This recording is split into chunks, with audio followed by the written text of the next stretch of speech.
সাম্প্রতিক সহিংসতায় বিশ্বমণ্ডলে উদ্বেগ, অনিশ্চয়তায় দেশি বিদেশি বিনিয়োগ, রফতানি আদেশ চলে যাওয়ার শঙ্কা নিটওয়ের খাতে। সহিংসতায় আহতদের দেখতে নানা হাসপাতালে প্রধানমন্ত্রী, বাড়ছে তদন্তের পরিধি, জানান কোটা আন্দোলন ঘিরে সরকার উৎখাতের পরিকল্পনা ছিল।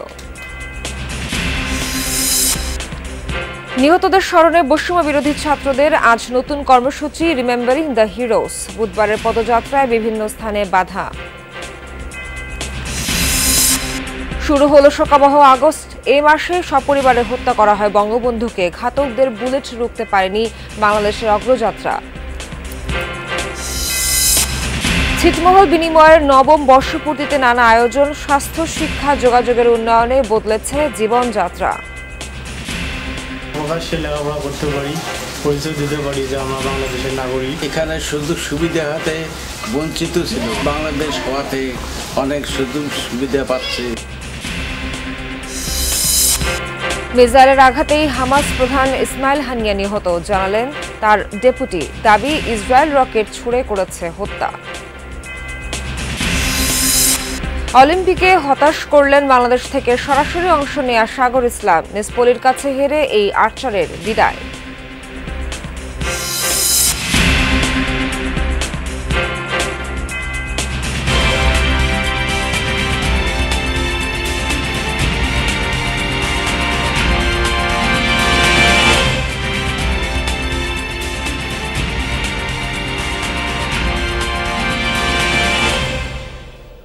স্বাগত সবাইকে আমন্ত্রণ যমুনা নিউজে। এতক্ষণ শিরোনাম দেখছিলেন, বিস্তারিত খবর জানাতে সঙ্গে আছি আমি নাবিলা সোহার। কয়েকদিনের সহিংসতায় উলটপালট সবকিছু, ব্যাহত স্বাভাবিক কর্মকাণ্ড, বাধাগ্রস্ত উৎপাদন, দেশি বিদেশি বিনিয়োগেও দেখা দিয়েছে অনিশ্চয়তা। অস্থিরতার খবর বিশ্ব পরিমণ্ডলে ছড়িয়ে পড়ায় বেড়েছে বিনিয়োগকারীদের মাঝে অস্বস্তি। বলা হচ্ছে, অর্থনৈতিক কর্মকাণ্ড পরিচালনার জন্য দরকার স্থিতিশীলতা। ব্যক্তিখাতের বিনিয়োগ বৃদ্ধির অন্যতম শর্তই হল উন্নত পরিবেশ। অন্যদিকে অবকাঠামো সংকটও দূর করা দরকার। চলছে কর্মযজ্ঞ, বছর জুড়েই চোখে পড়ে এমন ব্যস্ততা, অর্থাৎ ব্যক্তিখাতের বিনিয়োগ নিশ্চিত করছে কর্মসংস্থান। বিনিয়োগ বাড়াতে উন্নত পরিবেশ নিশ্চিত করছে সরকার, বাড়ানো হচ্ছে অবকাঠামোগত সুবিধাও। কিন্তু তারপরও আগের বছরের তুলনায় 2023 সালে কমে যায় বিদেশি বিনিয়োগ। জাতিসংঘের বাণিজ্য ও বিনিয়োগ উন্নয়ন সংস্থা আংটাডের 2024 সালের বিশ্ব বিনিয়োগ প্রতিবেদন রিপোর্টে এমন তথ্য উঠে এসেছে। এমন অবস্থায় বিনিয়োগের ক্ষেত্রে নতুন শঙ্কার নাম সংকটকালীন অবস্থা। কয়েকদিনের সহিংসতা এবং কারফিউ দেবার মতো ঘটনা বিশ্বমহলে তৈরি করেছে দুর্ভাবনা। দেশি বিদেশি বিনিয়োগকারীদের কপালে ফেলেছে দুশ্চিন্তার ভাঁজ। 41-31 দুটো টার্গেট আছে। এই টার্গেটে পৌঁছতে গেলে আমাদের বিদেশি বিনিয়োগের একটা বড় ভূমিকা আছে। কিন্তু এ ধরনের যদি আমরা পরিস্থিতি আমাদের যদি চলে আসে, তাহলে কিন্তু এই বিনিয়োগ কিন্তু বাধাগ্রস্ত হবে। ইতিমধ্যে যারা বিনিয়োগের জন্য চিন্তা ভাবনা করছে, তারা হয়তো বা সেকেন্ড থট দিবে। বিটার এক প্রতিবেদনে দেখা যায়, চলতি অর্থ বছরের এপ্রিল থেকে জুন প্রান্তিকে নিবন্ধিত প্রতিষ্ঠানগুলো 77,000 কোটি টাকার বেশি বিনিয়োগ প্রস্তাব দিয়েছে, যা আগের বছরের একই সময়ের চেয়ে বেশি। কিন্তু অনিশ্চয়তা বাড়লে কমে যাবে অর্থলগ্নি। রাজনৈতিক স্থিতিশীলতার যে কথাটি আমাদের জন্য ইতিবাচকভাবে ছিল, সেই জায়গাটিকে আবার নতুনভাবে কিছুটা দুর্বল করে দিয়েছে। কিন্তু নতুন যারা বিনিয়োগকারী, যাদেরকে আমরা চাচ্ছিলাম আমাদের এখানে নতুন বিনিয়োগকারী আসুক বিভিন্ন খাতে, তারা বরঞ্চ এই ধরনের সিচুয়েশনগুলোর ক্ষেত্রে পরিস্থিতিটাকে দীর্ঘমেয়াদে বিবেচনা করবেন নতুন কোনো সিদ্ধান্ত নেওয়ার আগে। শুধু অস্থির অবস্থায় নয়, বিনিয়োগের ক্ষেত্রে জ্বালানি সংকট ছাড়াও সামনে এসেছে জমির সমস্যা। পলিটিক্যাল স্ট্যাবিলিটি ক্ষতিগ্রস্ত হয়, তাহলে তো সমস্ত দেশই ক্ষতিগ্রস্ত হবে। গ্যাসের জন্য আমাদের প্রতিদিনই কিছু না কিছু সময় বন্ধ থাকতে হবে, কোনো সময় বেশি। বিদ্যুতেও একই অবস্থা। আর ডলারের অভাবের জন্য আমরা এলসি করতে পারছি না, র মেটেরিয়াল সময়মতো আনতে পারছি না, আমরা সব প্রোডাকশন ব্যাহত হচ্ছে। এই অবস্থায় তো ইনভেস্টমেন্ট আশা করা যায় না। উন্নয়নশীল দেশ থেকে উত্তরণ এবং কর্মসংস্থান নিশ্চিত করতে বিনিয়োগের বিকল্প নেই। রিমন রহমান, যমুনা নিউজ, ঢাকা। কোটা সংস্কার আন্দোলনকে কেন্দ্র করে সহিংসতায় আহতদের শারীরিক অবস্থা ও চিকিৎসার খোঁজ নিতে রাজধানীর কুর্মিটোলা জেনারেল হাসপাতাল পরিদর্শন করেছেন প্রধানমন্ত্রী শেখ হাসিনা। বুধবার বিকাল 5টা নাগাদ কুর্মিটোলা জেনারেল হাসপাতালে যান প্রধানমন্ত্রী। এ সময় হাসপাতালটিতে চিকিৎসাধীন আহতদের খোঁজ খবর নেন, তাদের সঙ্গে কথা বলেন। আহতদের যথাযথ চিকিৎসা নিশ্চিতে হাসপাতাল কর্তৃপক্ষকে প্রয়োজনীয় নির্দেশনা দেন সরকার প্রধান। গুরুতর আহতদের কষ্ট প্রত্যক্ষ করেন। বর্বরতার কথা শুনে আবেগ আপ্লুত হতে দেখা যায় প্রধানমন্ত্রী শেখ হাসিনাকে। কুর্মিটোলা জেনারেল হাসপাতাল পরিদর্শনের পর প্রধানমন্ত্রী শেখ হাসিনা জাতীয় বক্ষব্যাধি ইনস্টিটিউট ও হাসপাতালে যান। সম্প্রতি দেশের বিভিন্ন স্থানে সহিংসতায় আহতদের বর্তমান শারীরিক অবস্থা এবং চিকিৎসার খোঁজ খবর নেন তিনি।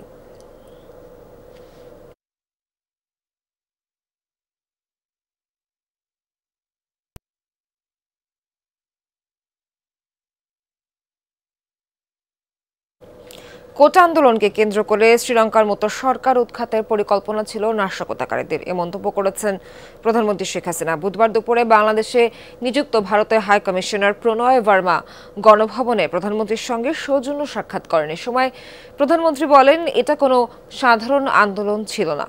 সাম্প্রতিক সহিংসতায় জীবন ও সম্পদহানির কথা দুঃখের সঙ্গে উল্লেখ করেন সরকার প্রধান। এ সময় ভারতীয় হাইকমিশনার বাংলাদেশের সাম্প্রতিক ক্ষয়ক্ষতির ঘটনায় দুঃখ প্রকাশ করেন। ধীরে ধীরে পরিস্থিতি স্বাভাবিক হওয়া এবং অর্থনৈতিক কার্যক্রম চালু হওয়ার বিষয়গুলোকে স্বাগত জানান তিনি।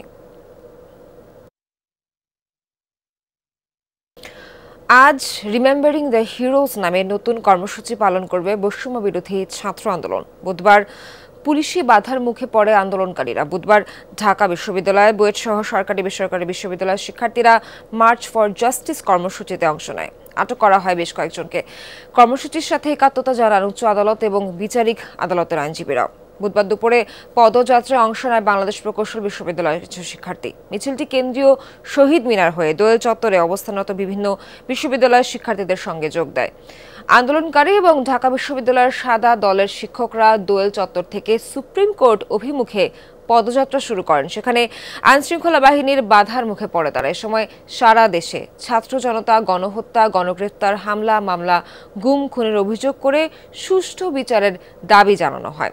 কর্মসূচিতে জাতিসংঘের মাধ্যমে তদন্ত ও বিচারের দাবি তুলে ধরা হয়। হাইকোর্ট এলাকায় বেশ কয়েকজনকে আটক করে পুলিশ, পরে অবশ্য অনেককে ছেড়ে দেওয়া হয়। হাইকোর্ট প্রাঙ্গণেও মার্চ ফর জাস্টিস কর্মসূচি পালন করেন কিছু আইনজীবী। মিছিল নিয়ে বেরোতে চাইলে পুলিশের সাথে তাদের ধস্তাধস্তি হয়। কর্মসূচি পালন করেন নিম্ন আদালতের আইনজীবীরাও।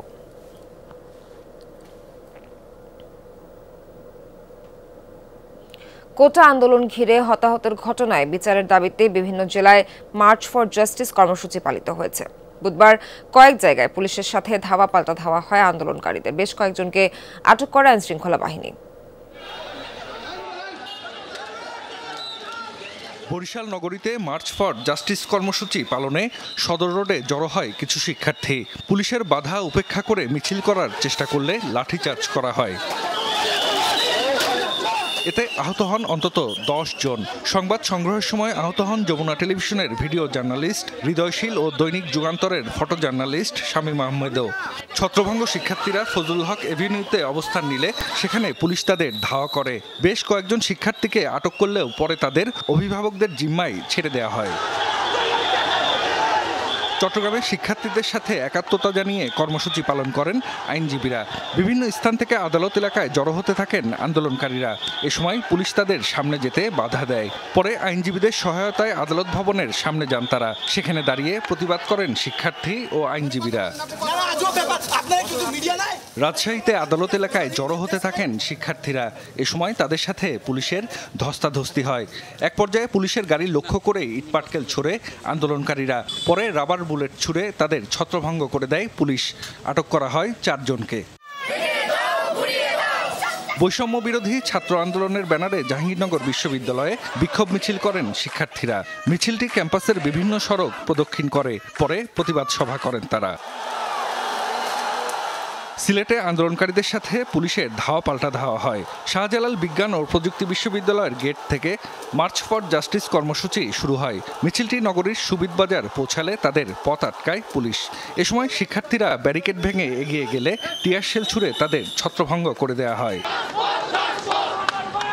ময়মনসিংহে 0 পয়েন্ট এলাকায় চিফ জুডিশিয়াল ম্যাজিস্ট্রেট আদালতের সামনে জড়ো হন শিক্ষার্থীরা। পরে বিক্ষোভ মিছিল বের করা হয়। মিছিল শেষ হয় নগরীর টাউন হল মোড়ে গিয়ে। সেখানে সংক্ষিপ্ত সমাবেশ করেন আন্দোলনকারীরা। খুলনায় 7 রাস্তা মোড়ে শিক্ষার্থীরা অবস্থান নিলে তাদের সরে যেতে বলে পুলিশ। এ নিয়ে দেখা দেয় উত্তেজনা। এক পর্যায়ে শুরু হয় ধাওয়া পাল্টা ধাওয়া। পরিস্থিতি নিয়ন্ত্রণে রাবার বুলেট ও টিয়ার শেল ছোড়ে পুলিশ। দিনাজপুরে কেন্দ্রীয় শহীদ মিনার প্রাঙ্গণে কর্মসূচি পালন করেন শিক্ষার্থীরা। তাদের সাথে যোগ দেন বেশ কয়েকজন অভিভাবকও। এক পর্যায়ে কয়েকজনকে আটক করে পুলিশ। বাকিদের ধাওয়া দিয়ে ছত্রভঙ্গ করে দেওয়া হয়। টাঙ্গাইলে পুলিশি বেষ্টনীর মধ্যে মিছিল করেন আন্দোলনকারীরা। কর্মসূচিতে সরকারি কুমুদিনী কলেজ, মাওলানা ভাসানী বিজ্ঞান ও প্রযুক্তি বিশ্ববিদ্যালয় ছাড়াও বিভিন্ন স্কুল কলেজের শিক্ষার্থীরা অংশ নেন। ঠাকুরগাঁয়ে মিছিল নিয়ে আদালত চত্বরে ঢোকার চেষ্টা করেন শিক্ষার্থীরা। এ সময় পুলিশ তাদের বাধা দেয়। দেখা দেয় উত্তেজনা। এছাড়া চাঁদপুর, হবিগঞ্জ ও সুনামগঞ্জেও বৈষম্য বিরোধী ছাত্র আন্দোলনের ব্যানারে বিক্ষোভ করেন শিক্ষার্থীরা। জাহিদ হাসান, যমুনা নিউজ। মেধাবী তরুণ সাতক্ষীরার আসিফ হাসান পড়ছিলেন রাজধানীর নর্দার্ন ইউনিভার্সিটিতে ইংরেজি বিভাগের 2য় বর্ষের ছাত্র। কোটা সংস্কারের মিছিলে গিয়ে গুলিতে নিহত। আর্তনাদ আর চোখের পানিতে ভাসছেন মা, বাকরুদ্ধ বাবা। সন্তান হারিয়ে এভাবেই আহাজারি করছিলেন মা। সান্ত্বনার চেষ্টা স্বজনদের, তবে মায়ের এ কান্না যেন থামবার নয়। কোটা সংস্কার আন্দোলনে গিয়ে জীবন শেষ বাকরুদ্ধ বাবা। আমি বাবু আসিফির বাবা বলা দিন বাবা আমার আসিফ গলে আসবে, আর আসিফির দেওয়া দিন আমার বুকের মধ্যে। দেভাটার আসকারপুর গ্রামের আসিফ হাসান রাজধানীর নর্দার্ন ইউনিভার্সিটিতে ইংরেজি বিভাগের 2য় বর্ষের ছাত্র। 18 জুলাই বেলা 12টার দিকে রাজধানীর উত্তরায় গুলিতে নিহত হয় সে। ফেসবুকে ছবি দেখে জানতে পারে পরিবার।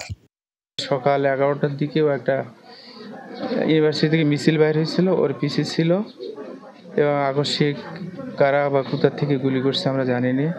আমরা এই সংবাদটা পাইছি বেলা 2টার পরে। 3 বোন আর যমজ 2 ভাই। আসিফকে হারিয়ে শোকে কাতর পরিবারের বাকি সদস্যরাও। এমন ঘটনা কল্পনাও করেনি কেউ। ওর ব্যক্তিগতভাবে ইচ্ছা ছিল যে বাংলাদেশে থাকবেন না। আমার বলতো যে আমি পড়াশোনা শেষ করে আমি জার্মানি চলে যাব। বিশ্বাসই করতে পারতেছিলাম না যে এত ভালো, এত সবার সাথে কথা বলে মেশে, এটা তো ভাবাই যায় না। আসিফ ছিল শান্ত প্রকৃতির, কোনো রাজনীতির সঙ্গে জড়িত ছিল না বলছে বন্ধুরা। সে সরকার বিরোধী কোনো কর্মকাণ্ডের সাথে অতীত কিংবা বর্তমানে সে কোনো লিপ্ত ছিল, এটা আমি কেন আমার গ্রামবাসী কেউ বলতে পারবে না। আমরা এই হত্যার বিচার চাই, খুবই দ্রুত হত্যার বিচার যেন বাংলাদেশের মাটিতে কার্যকর হয়। শোকে স্তব্ধ আসিফের স্কুল শিক্ষকরাও। শিক্ষার শান্তিপূর্ণ পরিবেশ চাইছেন তারা। এ ধরনের ঘটনা আমরা চাইনি। আমরা শিক্ষার জন্য পাঠিয়েছিলাম, ছাত্রছাত্রীদের পাঠাই, বাইরে পাঠাই, যাই, কিন্তু এ ধরনের অকালে মৃত্যু হবে, কোনো মায়ের বুক, বাপের বুক খালি হবে, এটা আমরা কামনা করি না। পরদিন ভোর 6:30টার দিকে পারিবারিক কবরস্থানে দাফন করা হয় আসিফকে। আকরামুল ইসলাম, যমুনা নিউজ, সাতক্ষীরা। বাঙালির জীবনে অভিশপ্ত মাস শোকাবহ আগস্ট। এই মাসটি শোক ও বেদনার।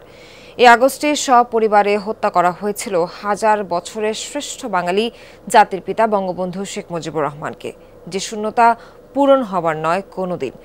1975 সালে আগস্টের 15 তারিখ বাঙালির প্রিয় নেতা জাতির পিতা বঙ্গবন্ধু শেখ মুজিবুর রহমান ও তার সহধর্মিণী সহ পরিবারের প্রায় সবাইকে ঘাতক চক্র নৃশংসভাবে হত্যা করে। আরও জানাবেন সহকর্মী ফারহানা নাজি। এবারের সংগ্রাম আমার মুক্তির সংগ্রাম, এবারের সংগ্রাম স্বাধীনতার সংগ্রাম। ইতিহাসের মহানায়ক 7 কোটি মানুষকে দাবায় রাখতে পারব না। স্বাধীন বাংলাদেশের স্বপ্নদ্রষ্টা, সর্বকালের সর্বশ্রেষ্ঠ বাঙালি বলা হয় তাকে। আমরা যখন মরতে শিখেছি তখন কেউ আমাদের দবাতে পারবে না। বাঙালির স্বাধীনতা ও মুক্তির প্রতীক জাতির জনক বঙ্গবন্ধু শেখ মুজিবুর রহমান। তোমাদের যা কিছু আছে তাই নিয়ে প্রস্তুত থাকো। বিশ্ব জনতা তাকে চেনে এক নির্ভীক বীরের নামে। শোষণ, বঞ্চনা আর পরাধীনতার শেকল থেকে বেরিয়ে আত্মমর্যাদাশীল জাতি গঠনের মহানায়ক ছিলেন বঙ্গবন্ধু, যার আজীবন সংগ্রাম আর ত্যাগে জন্ম হয়েছিল একটি মানচিত্রের। কিছু বিশ্বাসঘাতকের চক্রান্তে তাকেই হত্যা করা হয় স্বাধীনতার পরিপূর্ণ তৃপ্তির আগেই। বাঙালির গর্বের মুক্তিযুদ্ধের মাত্র 4 বছর পরই ইতিহাসে লাগে রক্তের দাগ।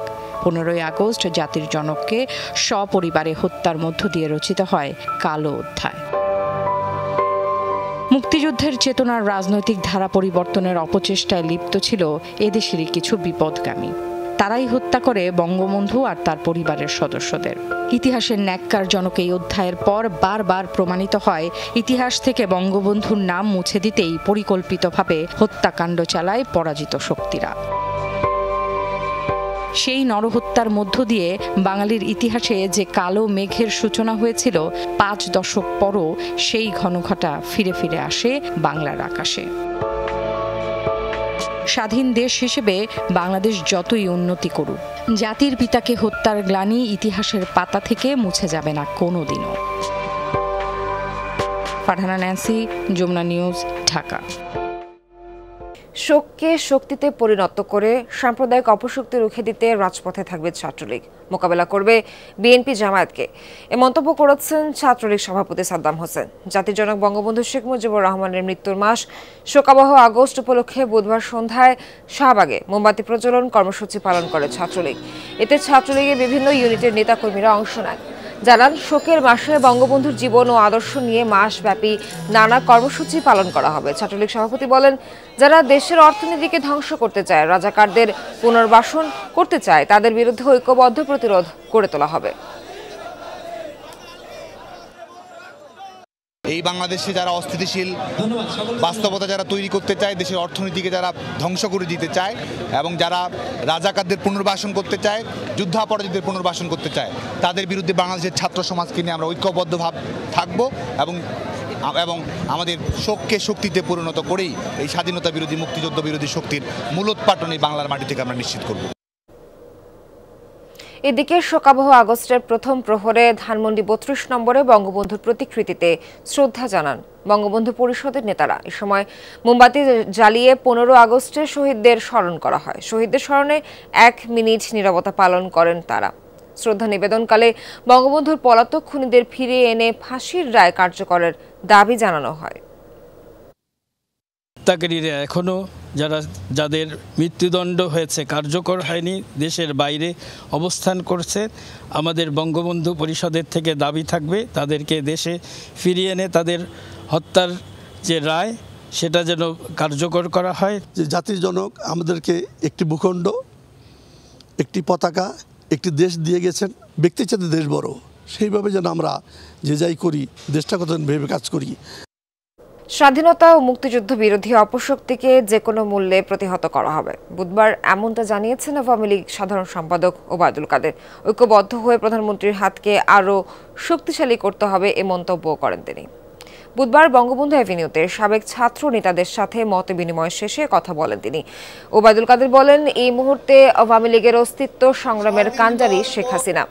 দলের নেতাকর্মীরা শেষ পর্যন্ত তার সাথে থাকবে বলেও জানান তিনি। এ সময় ছাত্র নেতাদের ঐক্যবদ্ধ হওয়ার আহ্বানও জানান ওবায়দুল কাদের। বলেন, এ পরিস্থিতিতে নেতাকর্মীদের দায়িত্ব পালনের বিষয়টি ভবিষ্যতে মূল্যায়ন করা হবে। তিনি আরও বলেন, দেশের স্বাধীনতা ও সার্বভৌমত্ব যে কোনো মূল্যে রক্ষা করবে সরকার।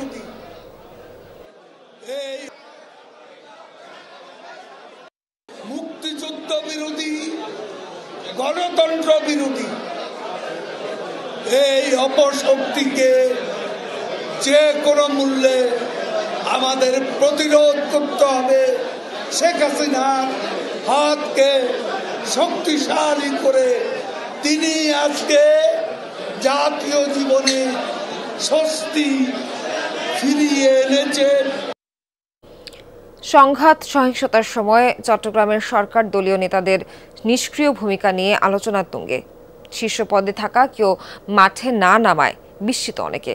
কেউ বলছেন এটা সাংগঠনিক দুর্বলতা, কেউ বলছেন দ্বন্দ্ব কোন্দলের জের, যদিও নেতাদের দাবি ভিন্ন।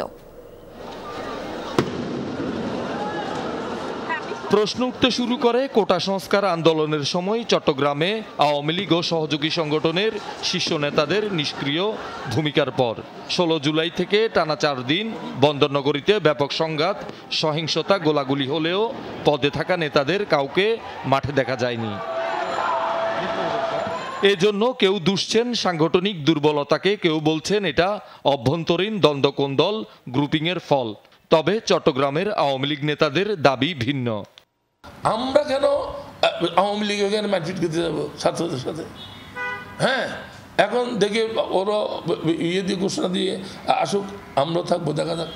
তারপরও আমরা সহ গেলে ওখানে কি সংঘাতটা আরো বড় হইতো না? এটা আইন শৃঙ্খলা রক্ষা করার দায়িত্ব তো হলো যে আইন শৃঙ্খলা রক্ষাকারী বাহিনীর। এখানে তো আর তো গৃহযুদ্ধ তো চলছে না। এখন মাঠে যদি 2-3টা পক্ষ নেমে যায় তাহলে তো এটা গৃহযুদ্ধ হবে, দেশে গিয়ে ধরো শান্তি শৃঙ্খলা বিঘ্নিত হবে। সংঘাতের মূল পয়েন্ট মুরাদপুরে প্রতিবাদ সমাবেশ হয়েছে একদিনই। 17 জুলাই সিটি মেয়রের নেতৃত্বে সেখানে স্বতন্ত্র সংসদ সদস্য এবং কয়েকজন নেতা অংশ নেন, কিন্তু ছিলেন না জেলা এবং নগর কমিটির শীর্ষ পদে থাকা নেতারা। কে নামছে না নামছে, কে আমার পিছনে আছে নাই, এইটা আমি বিবেচনায় রাখার মতো সে জ্ঞান তখন আমার ছিল না। আমি তখন মনে করেছি এটা আমার মতিক দেখতো। এমনকি চট্টগ্রামে উত্তর, দক্ষিণ এবং মহানগর যুবলীগ, ছাত্রলীগ, স্বেচ্ছাসেবক লীগ, শ্রমিক লীগ সহ প্রায় সব সহযোগী সংগঠনের নেতারাও ছিলেন নীরব। আঙ্গুল ফুলে কলা গাছ হয়েছেন কিছু আছে যারা আওয়ামী লীগের রাজনীতির সুফল ভোগ করেছে, এই রাজনীতি থেকে নিজের আখের গোছানোর কাজ করেছে, তাদের সংখ্যা কম ছিল। কিন্তু আমাদের নিঃস্বার্থ কর্মীরা, নির্মোহ কর্মীরা, দল অন্তপ্রাণ কর্মীরা, আদর্শ অন্তপ্রাণ কর্মীরা, তারা কখনো পিছিয়ে ফিরে নাই। যারা বলছেন ছাত্রলীগের শীর্ষ নেতৃবৃন্দ ছিল না, তাদের কাছে আমার একটা প্রশ্ন, ওনারা কি চান? আমরা ছাত্রদের বিপক্ষে দাঁড়িয়ে তাদের উপর হামলা করি?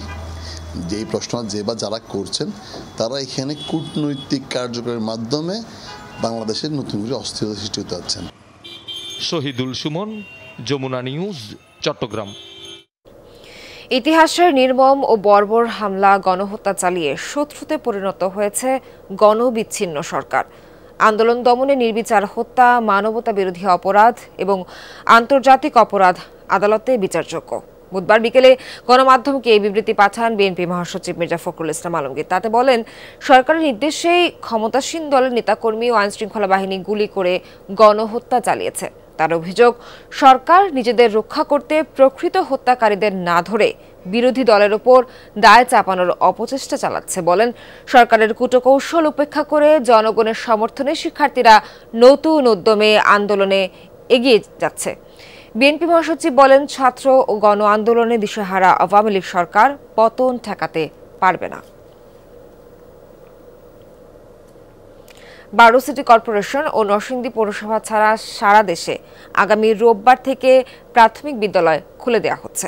বুধবার প্রাথমিক ও গণশিক্ষা মন্ত্রণালয়ের এক আদেশে এ তথ্য জানানো হয়। এর আগে কোটা সংস্কার আন্দোলনকে ঘিরে গত 16 জুলাই দেশের সকল মাধ্যমিক ও উচ্চ মাধ্যমিক পর্যায়ের শিক্ষা প্রতিষ্ঠান বন্ধের ঘোষণা করা হয়েছিল।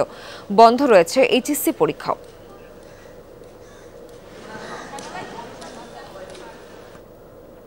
সন্ত্রাস বিরোধী আইনে নিষিদ্ধ হচ্ছে জামায়াত শিবির।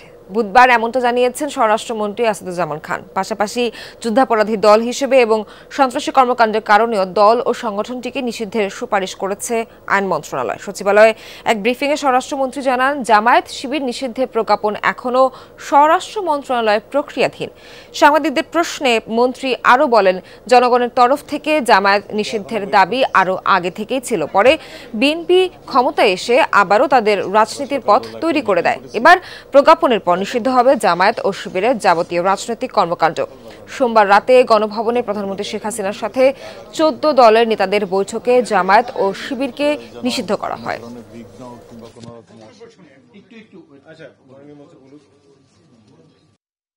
মাননীয় প্রধানমন্ত্রী সবার সঙ্গে আলাপ আলোচনার মাধ্যমে যেটা সিদ্ধান্ত নিয়েছেন, সেই সিদ্ধান্ত অনুযায়ী আমরা এই যে কোনো সময়ই কোন আইন কোন কিছুতে এগুলি সবগুলি নিয়ে কাজ চলছে। যে কোনো সময় হয়তো সিদ্ধান্ত আসলেই আমরা ঘোষণা দিব। ছিটমহল বিনিময়ের নবম বর্ষপূর্তি আজ। 2015 সালে স্থলসীমা চুক্তি বাস্তবায়নের মাধ্যমে 111টি ছিটমহল অর্জন করে বাংলাদেশ। এর মধ্যে লালমনিরহাটই পায় 59টি। অবসান হয় 68 বছরের বঞ্চনার। মুক্তির স্বাদ পায় ছিট বাসিন্দারা। স্বাস্থ্য, শিক্ষা ও যোগাযোগ ব্যবস্থার নানা উন্নয়নে তাদের জীবন বদলে যেতে থাকে। একসময় এসব রাস্তা ছিল মাটির, এখন সেখানে বসেছে পিচ, চলছে ব্যাটারি চালিত রিক্সা, স্বস্তিদায়ক হয়েছে চলাচল। ঘরে ঘরে এখন বিদ্যুৎ, চারপাশে উন্নয়নের ছোঁয়া, নির্মাণ হয়েছে শিক্ষা প্রতিষ্ঠান সহ নানা স্থাপনা, সাথে দিন বদলের গল্প। এসব দৃশ্য লালমনিরহাটের বিলুপ্ত ছিটমহলের। আমরা তো আগে ছিটমহল বাসিন্দা ছিলাম। 1 আগস্ট 2015 আমাদের সিট বিনিময় চুক্তি হয়। প্রকাশ্যে লেখাপড়া করতে পারি, পরিচয় দিতে পারি যে আমরা বাংলাদেশের নাগরিক। রাস্তাঘাট, স্কুল, কলেজ, এগুলাই আমরা পিছিয়ে ছিলাম। জমির কাগজপত্র ছিল না, বিদ্যুৎ ছিল না, ভোটার আইডি কার্ড ছিল না। 2015 সালের 31 জুলাই রাত 12টা 1 মিনিটে মোমবাতি প্রজ্বলনের মধ্য দিয়ে অবসান হয় দীর্ঘ 68 বছরের ছিটমহল অধ্যায়ের। স্থলসীমা চুক্তি বাস্তবায়নের মধ্য দিয়ে বাংলাদেশ প্রায় 111টি ছিটমহল, এর মধ্যে লালমনিরহাটেরই 59টি। স্বাধীন দেশে নাগরিক হওয়ার স্বাদ পায় ছিটের বাসিন্দারা। বাংলাদেশি একটা নাগরিক পাচ্ছি, যেটা হলো ভোটার আইডি কার্ড। আর সিটের মধ্যে কিছু উন্নয়ন হয়েছে, সেটা হলো রাস্তা, যেমন একটা স্কুল। এখানে সুযোগ সুবিধা হাতে বঞ্চিত ছিল, কিন্তু এখন ছিটমহল বাংলাদেশ হওয়াতে অনেক সুযোগ সুবিধা পাচ্ছে। বিশেষ কিছু বাজেট বা প্রকল্প করে ছিটমহলগুলো আরও উন্নয়ন করার দরকার। দীর্ঘ 68 বছর যেহেতু পড়েছিল, এখানে আর যেহেতু পড়ছে আরও করার দরকার। জেলা প্রশাসক বলছেন, পিছিয়ে পড়া এই গোষ্ঠীর উন্নয়নে নেওয়া হয়েছে নানা প্রকল্প। বিদ্যালয়, কমিউনিটি ক্লিনিক, আশ্রয়ণ প্রকল্প, বিদ্যুৎ সংযোগ থেকে যোগাযোগ ব্যবস্থার উন্নয়ন করা হয়েছে সবই। ছিটমহলগুলিকে একেবারেই আধুনিক করার জন্য যে ধরনের প্রকল্প গ্রহণ করা দরকার, তার যাবতীয় প্রকল্প ইতিমধ্যে সরকার গ্রহণ করেছে। তাদের জীবনমান উন্নয়নের জন্য সর্বাত্মক প্রচেষ্টাই চলমান রয়েছে। লালমনিরহাট ছাড়াও পঞ্চগড়ে 36টি, কুড়িগ্রামে 12 ও নীলফামারীতে 4টি ছিটমহল বিলুপ্ত হয়েছে। হুমায়ুন রশিদ, যমুনা নিউজ। টানা বৃষ্টি আর পাহাড়ি ঢলে প্লাবিত কক্সবাজারের নিম্নাঞ্চল। 9 উপজেলার লক্ষাধিক মানুষ পানিবন্দী। কক্সবাজারের সবশেষ পরিস্থিতি জানাতে যোগ দিচ্ছেন সহকর্মী এহসান আল কুতুবী। এহসান, জানাবেন আবহাওয়া কেমন দেখছেন, বৃষ্টি কি এখনো অব্যাহত কিনা, আর দুর্গতরা কি নিরাপদ স্থানে আশ্রয় নিয়েছে কিনা?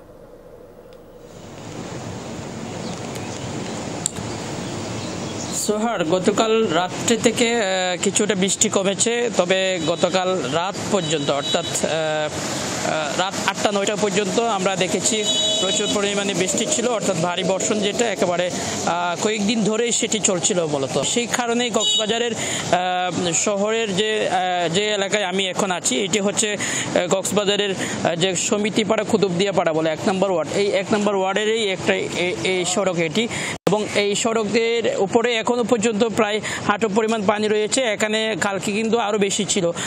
আমরা দেখতেই পাচ্ছি এখানে যে পরিমাণ পানি রয়েছে, এবং তার আশপাশের যে এলাকাগুলো সব জায়গাতেই কিন্তু একই অবস্থা, সবখানে বিপুল পরিমাণ পানি রয়েছে।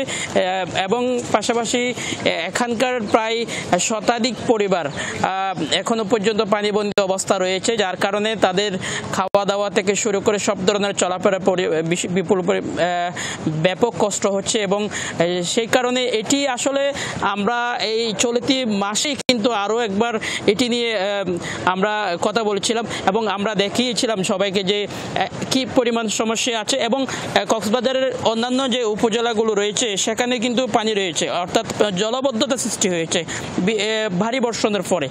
তবে কিছুটা পানি নামতে শুরু করেছে উপজেলাগুলোতে। এই এলাকায় কিন্তু এখনো পর্যন্ত মানুষ পানিবন্দী অবস্থায় রয়েছে, অর্থাৎ কক্সবাজার পৌরসভার 1 নম্বর ওয়ার্ডের মানুষ। সোহার, ইসলাম, ধন্যবাদ আপনাকে যুক্ত হওয়ার জন্য। ঢাকা মহানগর পুলিশের অতিরিক্ত কমিশনার মোহাম্মদ হারুনুর রশিদকে গোয়েন্দা বিভাগ ডিবির দায়িত্ব থেকে বদলি করা হয়েছে। ডিএমপির এই অতিরিক্ত কমিশনারকে ডিএমপির ক্রাইম অ্যান্ড অপারেশন বিভাগের দায়িত্ব দেওয়া হয়েছে। বুধবার ডিএমপি কমিশনার মোহাম্মদ হাবিবুর রহমানের সইকৃত এক অফিস আদেশে এ তথ্য জানানো হয়। ডিবিতে হারুনুর রশিদের স্থলাভিষিক্ত হবেন ডিএমপির আরেক অতিরিক্ত কমিশনার মোহাম্মদ আশরাফুজ্জামান। তিনি ডিএমপিতে লজিস্টিক, ফিন্যান্স অ্যান্ড প্রকিউরমেন্টের দায়িত্বে ছিলেন। এছাড়া ওই আদেশেই ডিএমপির অতিরিক্ত কমিশনার খন্দকার মহিউদ্দিনকে লজিস্টিক, ফিন্যান্স অ্যান্ড প্রকিউরমেন্টের দায়িত্ব দেওয়া হয়েছে। এছাড়া ডিএমপি কমিশনারের সইকৃত আরেকটি আদেশে আরও 3 কর্মকর্তাকে বদলি করা হয়েছে। এদের মধ্যে যুগ্ম পুলিশ কমিশনার বিপ্লব কুমার সরকারকে অপারেশনস থেকে অ্যাডমিন অ্যান্ড গোয়েন্দা দক্ষিণে, যুগ্ম পুলিশ কমিশনার সঞ্জিত কুমার রায়কে অ্যাডমিন অ্যান্ড গোয়েন্দা দক্ষিণ থেকে উত্তরে এবং খন্দকার নুরুন নবীকে গোয়েন্দা উত্তর থেকে অপারেশনসের দায়িত্ব দেওয়া হয়েছে। কোটা আন্দোলনের সহিংসতায় কারখানা ভাঙচুর, অগ্নিসংযোগ উৎপাদন বন্ধ এবং ইন্টারনেট সংযোগ বিচ্ছিন্ন হওয়ায় নারায়ণগঞ্জের নিটওয়্যার খাতে অচলাবস্থা তৈরি হয়। সেই 6 দিনে আর্থিক ক্ষতি 1200 কোটি টাকারও বেশি। প্রশ্নবিদ্ধ হয়েছে ভাবমূর্তি। ব্যবসায়ীরা বলছেন ঘুরে দাঁড়াতে বেশ সময় লাগবে। 19 জুলাই ছড়িয়ে পড়ে সহিংসতা। শিল্প উদ্যোক্তারা উৎপাদন অব্যাহত রাখা নিয়ে শঙ্কায় পড়েন। ভাঙচুরের পাশাপাশি অগ্নি সংযোগ করা হয় কারখানা সহ বিভিন্ন স্থাপনায়। জালকুড়ির এসপি গার্মেন্টসে আগুন ধরিয়ে দেওয়া হয়, পুড়ে যায় তৈরি পোশাক এবং কাঁচামাল। ক্ষতির পরিমাণ তো আমাদের ফ্যাক্টরিটা ডেলি 1,80,90 ম্যাক্সিমাম 1,10,20,000 পিস প্রোডাকশন হয়। এই জায়গায় তো অনেক টাকা ক্ষতি হয়ে যায় পার ডে। প্রায় 8-10 দিন তো বন্ধই ছিল, এখনও প্রায় বন্ধ না। এখন আমরা টুকটাক চলতেছে, কারণ ফেব্রিকের, তারপর নিটিংয়ের, এগুলার কিছু গ্রে ফেব্রিক ওরা নষ্ট করে ফেলছে। শুধু এসপি গার্মেন্টসই নয়, সানারপাড় এলাকার আব্দুল কাদের মিয়ার গার্মেন্টস সহ বিভিন্ন ব্যবসা প্রতিষ্ঠান পুড়িয়ে দেয় দুর্বৃত্তরা। সহিংসতার কারণে 6 দিন গার্মেন্টস বন্ধ রাখেন উদ্যোক্তারা। আর্থিক ক্ষতি যেটা হয়, অর্থনৈতিক ক্ষতি, সেটা হয়তো 1 বছর 2 বছর একটা সময় পুছিয়ে নেওয়া যায়, যে ঠিক আছে এটা আবার করা যায়, এক সময় ব্যবসা করবো, লাভ হবে, আমরা এটা ভুলে যাব। কিন্তু ইমেজের যে একটা ক্ষতি হলো, যে এরকম একটা আন্দোলন বা এটা দমনের নামে যেভাবে একটা অ্যাকশন করা হয়েছে, তাতে বিদেশিদের কাছে আসলে আমাদের একটা গ্রহণযোগ্যতাটা একটা প্রশ্নের সম্মুখীন হয়। নারায়ণগঞ্জের নিটওয়্যার সেক্টরে প্রতিদিন $16 কোটি পণ্য উৎপাদন এবং বিপণন হয়। ঠিক সেই হিসাবে 6 দিনে ক্ষতি হয়েছে প্রায় $100 কোটি। প্রতিদ্বন্দ্বী দেশে রফতানি আদেশ চলে যাবার শঙ্কায় পড়েছেন উদ্যোক্তারা। এই কয়েকদিন যখন ইন্টারনেট সম্পূর্ণ বন্ধ, যেমন আজকেও কিন্তু এখনো আমরা ইন্টারনেট এখনো পুরোপুরি আমরা সচল পাই না। তো এই যে কমিউনিকেশনটা নিয়ে যে সমস্যা, এইটা আমাদের জন্য সবচেয়ে বড় ক্ষতি হয়ে দাঁড়িয়েছে। কারণ বাইরেরা কমিউনিকেশন না পাওয়াতে তারা কিন্তু এই সময়ে ভিন্ন দেশে, অন্য কোনো দেশে অর্ডারগুলি প্লেস করেছে। ইন্টারনেটের গতি বৃদ্ধির জোর দাবি জানিয়েছেন ব্যবসায়ীরা। রাবেয়া স্মৃতি, যমুনা নিউজ। পাবনার চাটমোহরে 6 বিলের প্রাণ সঞ্চার করত একটি মাত্র খাল। অবৈধ দখলে হারিয়েছে যৌবন। বিলের পানি নিষ্কাশন ব্যবস্থা ঠিক না থাকায় ফসল উৎপাদন নিয়ে রয়েছে শঙ্কা। এক সময়ের প্রবাহমান খাল এখন দখল আর দূষণে মৃতপ্রায়। ছড়াচ্ছে ময়লা আবর্জনার তীব্র দুর্গন্ধ। খালটির উৎসস্থল বড়াল নদ, সেটি চাটমোহর পাইলট উচ্চ বিদ্যালয়ের পাশ দিয়ে মিশেছে কয়েকটি বিলে। বর্ষায় পানিতে ভরপুর থাকতো বিলগুলো, আবাদ করতেন চাষিরা। এখন খালের জায়গায় দখলদারদের থাবা, সাথে ময়লা আবর্জনা ফেলায় বন্ধ পানি নিষ্কাশন পথ। আগে পানি চলাচল করতো, আমাদের পাশে 8-10টা বিল আছে, যেখানে এই পানি যাইতো, যা ওখানে আমাদের যে আবাদি ফসল অনেক সুন্দর হইতো। ময়লা আবর্জনা ভরাট করে ফেলাইছে, সেই জন্য আর পানি ধরেন চকে পাতারে আর ঢোকে না। এই ক্যানেলটা বাড়ি ঘরের চারদিক দিয়ে ময়লা টয়লা ফেলে এটাকে এমনভাবে নোংরা করছে এবং বন্ধ করছে যে এখন এটা পানি নিষ্কাশন হয় না। দখলদারদের বিরুদ্ধে মানববন্ধন সহ নানা কর্মসূচি পালন করছে বড়াল রক্ষা আন্দোলন কমিটি। তবুও প্রশাসন নির্বিকার বলে অভিযোগ করেছেন তারা। আমরা বাংলাদেশ পরিবেশ আন্দোলন, বড়াল রক্ষা আন্দোলন, আমাদের পক্ষ থেকে আমরা এর আগে বিক্ষোভ করেছি, মানববন্ধন করেছি, কিন্তু প্রশাসনের কানে কোনোভাবেই আমরা এটা দিতে পারতেছি না। খালের জায়গায় অবৈধ স্থাপনা নির্মাণের কথা স্বীকার করেছেন দখলদাররা। পানি প্রবাহ সচলে উচ্ছেদ করলে আপত্তি নেই বলে দাবি তাদের। আমি বাদে আগের সবাই 10-12 বছর হলো ব্যবসা করতেছিল, তা আমি গরিব মানুষ, ধরেন আমি একটা পজিশন খুঁজতেছিলাম, তাই একটু ফাঁকা পাইলাম, তো আসিয়া ঘর দিলাম। ক্যানেলটা যদি ভালো করার জন্য এটা উচ্ছেদ করা লাগে, আমাদের যাতায়াত ব্যবস্থাটা রেখে করবে, সমস্যা নেই। দখলদারদের বিরুদ্ধে ব্যবস্থা নেয়ার সেই পুরনো আশ্বাসটাই নতুন করে শোনালেন উপজেলা নির্বাহী কর্মকর্তা। প্রথমে আমাদের সীমানা নির্দিষ্ট করার কার্যক্রম চলমান আছে। আমরা সীমানা নির্দিষ্ট করার পর ধাপে ধাপে আমাদের যে আইনি প্রক্রিয়া আছে সেই আমরা আইনি প্রক্রিয়া অনুযায়ী আমরা আগাবো। তবে আর আশ্বাস নয়, কার্যকর পদক্ষেপ দেখতে চান পাবনার মানুষ। সাইফ আহমেদ, যমুনা নিউজ। অবসর পেলে কি একজন শিক্ষকের দায়িত্ব শেষ? না, হরিপদ সূত্রধরকে দেখে অন্তত তা মনে হবে না। প্রায় ২০ বছর আগে চাকরি থেকে অবসর নেয়া এই শিক্ষক এখনও আলো ছড়াচ্ছেন এলাকায়। তরুণদের সংগঠিত করে নানা সামাজিক ও সাংস্কৃতিক কর্মকাণ্ডে দিচ্ছেন নেতৃত্ব। তাই সবার কাছে তিনি একজন আদর্শ শিক্ষকের প্রতিকৃতি। পদ্মা নদীর ভাঙাগড়ার খেলা দেখে বেলায় বেলায় অনেক বয়স হয়েছে হরিপদ সূত্রধরের। নিজের বাপদাদার ভিটেমাটিও বিলীন হতে দেখেছেন আগ্রাসী নদীর ভাঙনে। এখন তিনিও পদ্মার মতোই অপ্রতিরোধ্য জীবনী শক্তি। পদ্মার ভাঙন থামাও, হরিরামপুর বাঁচাও আন্দোলন সহ পাঠাগার প্রতিষ্ঠা, সবুজায়ন, ক্রীড়া ও সাংস্কৃতিক কর্মকাণ্ডে সবসময় সরব তিনি। ২০ বছর আগে শিক্ষকতা পেশা থেকে অবসর নিলেও তরুণদের সংগঠিত করে এখনও চালিয়ে যাচ্ছেন সামাজিক আন্দোলন। সকল ভালো কাজে আমরা তাকে পাই, মন্দ কাজ থেকে আমাকে বিরত রাখে। আমাদের বৃক্ষরোপণ থেকে শুরু করে সামাজিক, রাজনৈতিক, অর্থনৈতিকভাবে সকল বিষয়ে উনি আমাদের সঠিক পরামর্শ দেন। ওইভাবে আমরা চলার চেষ্টা করি। আমাদের সমাজে যেটা দেখা যায় যে নেতা উপরে চেয়ারে বসে থাকে, হ্যাঁ তোরা এটা কর। স্যারের ভিতরে এই চরিত্রটা দেখেন, স্যারে বলতো হ্যাঁ চলো আমরা এটা করি। তিনি নিজে কাজ শুরু করতেন, একই সাথে কর্মী, একই সাথে নেতা, একই সাথে শিক্ষক। ব্যস্ত থাকাটাই আমার কাছে একটা মানে ভালো লাগার দিক। একেবারে কোনো কাজ নাই, কম্ম নাই, শুধু শুয়ে থাকা। এই ঘরের থেকে বাইরে গেলাম, বাইরে থেকে ঘরে গেলাম, না, এটা আমার কাছে কঠিন শাস্তি লাগে। মানিকগঞ্জের হরিরামপুরের পাটগ্রাম অনাথ বন্ধু উচ্চ বিদ্যালয়ের অবসরপ্রাপ্ত প্রধান শিক্ষক হরিপদ সূত্রধর সামাজিক কর্মকাণ্ডের পাশাপাশি চালিয়ে যাচ্ছেন নাট্যচর্চা। এ পর্যন্ত লিখেছেন 40টিরও বেশি নাটক। জাতীয় নাট্যোৎসব সহ বিভিন্ন সময়ে যা মঞ্চায়িত হয়েছে, সেটা খেলার মাঠে, নদীর পাড়ে, গানের আসরে, নাটকের মঞ্চে, সৃজনশীল মানুষের যে সত্তাটাকে তিনি সব সময় জাগিয়ে রাখবার চেষ্টা করেন। তবে নিজেকে এখনও যোগ্য শিক্ষাগুরু মনে করেন না এই বিনয়ী ও নিভৃতচারী শিক্ষক। শিক্ষক হওয়ার মতন আসলে যোগ্যতা আমি ওই যখন কর্মজীবন ছিলাম তখনও শিক্ষক হিসেবে সেই যোগ্যতা আমার ছিল বলে আমি মনে করি না। একজন আদর্শ শিক্ষকের প্রতিকৃতি হয়ে উঠেছেন হরিপদ সূত্রধর। তাই তো ভালোবেসে তাকে উপাধি দেয়া হয়েছে পদ্মাপাড়ের সক্রেটিস। তার ছাত্ররা প্রকাশ করেছেন একটি স্মারক গ্রন্থ। BM Khorshed, Jamuna news, Manikganj. ক্ষেপণাস্ত্রের সরাসরি আঘাতে ইসমাইল হানিয়ার মৃত্যু হয়েছে এমন দাবি করা হয়েছে হামাসের পক্ষ থেকে।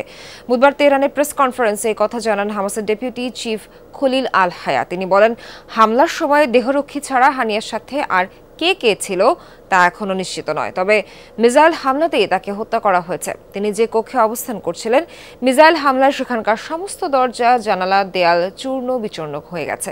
ইসমাইল হানিয়ার মর্মান্তিক মৃত্যুর জন্য ইসরায়েলকে দায়ী করেন হামাস ডেপুটি চিফ।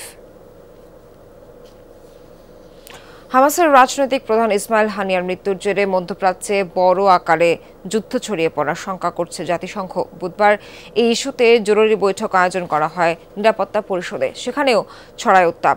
গুপ্ত হত্যায় হানিয়ার মৃত্যুতে নিন্দা জানান চীন, রাশিয়া ও আলজেরিয়ার প্রতিনিধিরা। গাজায় যুদ্ধবিরতি চুক্তি অর্জনে ব্যর্থতা আরও খারাপ করেছে পরিস্থিতি, এ মন্তব্য করেন চীনের স্থায়ী প্রতিনিধি। মধ্যপ্রাচ্যে অস্থিতিশীলতার জন্য ইরানকে দায়ী করেন যুক্তরাষ্ট্র, ব্রিটেন, ফ্রান্স ও ইসরায়েলের প্রতিনিধিরা। প্রক্সি গ্রুপের মাধ্যমে সংঘাত বৃদ্ধির অভিযোগ করেন ইরানের বিরুদ্ধে। তেহরানের উপর চাপ বাড়ানোর আহ্বান জানান তারা। মধ্যপ্রাচ্যে সন্ত্রাসবাদে মদদ দেয় ইরান। এই অভিযোগের জবাবে তেহরানের কূটনৈতিক বলেন, বরাবর ধৈর্য রাখলেও হামলার জবাব দেওয়ার অধিকার রয়েছে তাদের।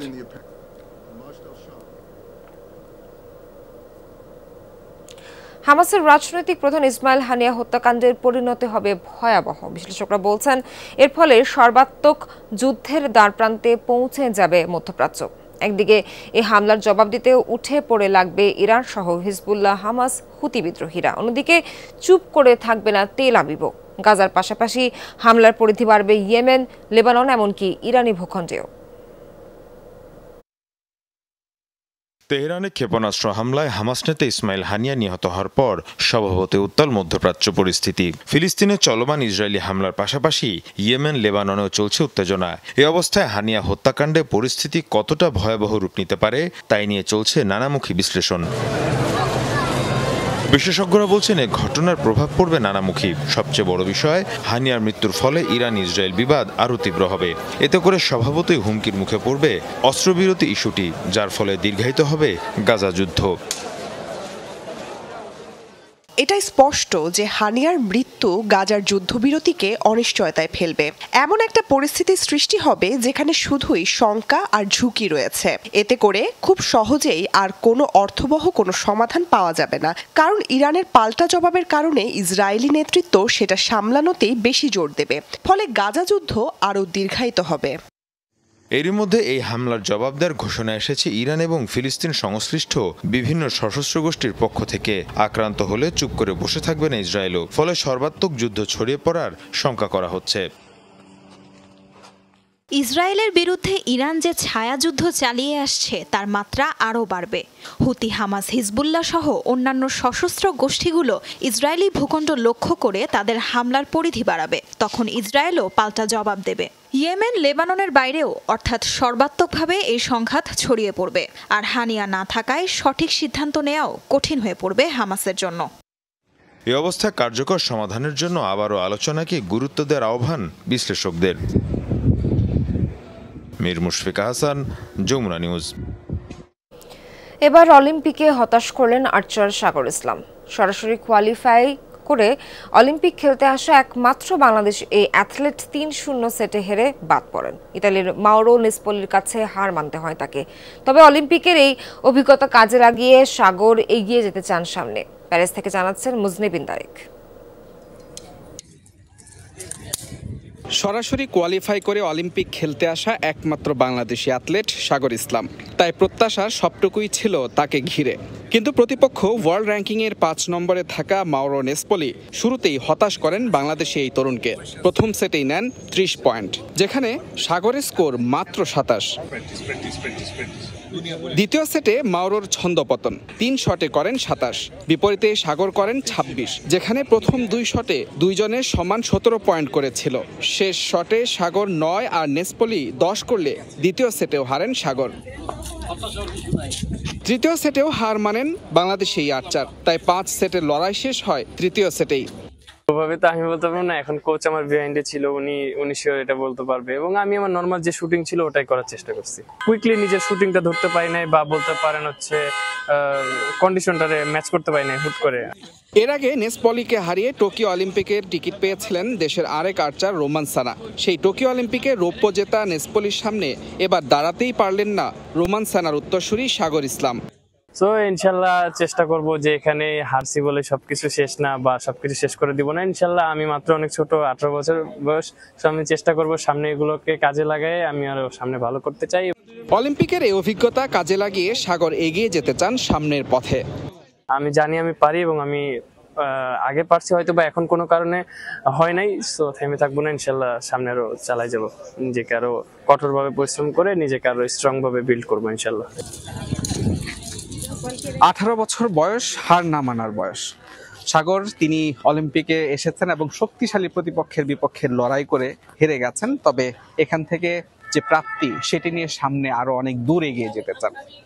মুজনিব bin Tarek, Jamuna Sports, Paris, France. দেখে নেব সপ্তম দিন শেষে প্যারিস অলিম্পিকের সবশেষ পদক তালিকার অবস্থান। জাপানকে টপকে শীর্ষ স্থান ফিরে পেয়েছে চীন। 2-এ উঠে এসেছে আয়োজক দেশ ফ্রান্স, আর 3 নম্বরে নেমে গেছে জাপান। 9টি গোল্ড, 7টি সিলভার ও 3টি ব্রোঞ্জ সহ মোট 19 পদক নিয়ে মেডেল টেবিলের 1 নম্বরে অবস্থান করছে চীন। 8টি স্বর্ণপদক নিয়ে দ্বিতীয় স্থানে আছে স্বাগতিক ফ্রান্স। সমান সংখ্যক গোল্ড নিয়ে তালিকার তৃতীয় স্থানে রয়েছে জাপান। 4 নম্বরে থাকা ক্যাঙ্গারুদের 7 স্বর্ণের সাথে আছে 6টি সিলভার, 3টি ব্রোঞ্জ সহ মোট 16টি পদক। 6টি করে গোল্ড ও সিলভারের পাশাপাশি 5টি ব্রোঞ্জ নিয়ে মোট 17টি পদক জিতেছে গ্রেট ব্রিটেন। এই ছিল যমুনা নিউজের সাথে থাকার জন্য ধন্যবাদ সবাইকে।